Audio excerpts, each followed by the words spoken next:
Juba Vana-Kreeka filosoofid Platon, Aristoteles ja Sokrates mõtisklesid selle üle, et inimene peab õppima kogu elu.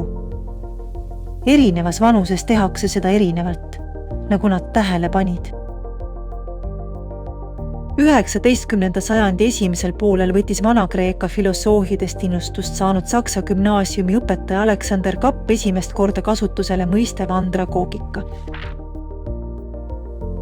Ja kuna leidus täiskasvanuid, kes soovisid pooleli jäänud kooliteed jätkata, hakatigi 20. sajandi esimestel kümnenditel Saksamaal töölistele järjepidevat ja süsteemset kooliharidust pakkuma.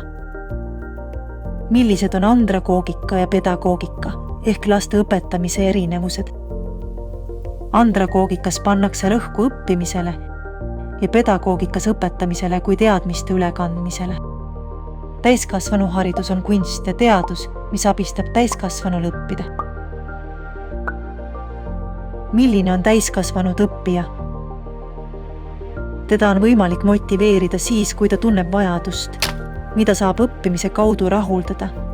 Ta on elukeskne, mistõttu lähtub uue teadmise loomisel oma elus kogetust. Kuna täiskasvanud õppijal on kogemusi, soovib ta arutleda ja analüüsida. Täiskasvanud õppija on ennast juhtiv õppija, mistõttu on õpetaja õppija partner ja suunaja. Täiskasvanud õppijad erinevad üksteisest, sest inimeste erinevused suurenevad koos vanusega.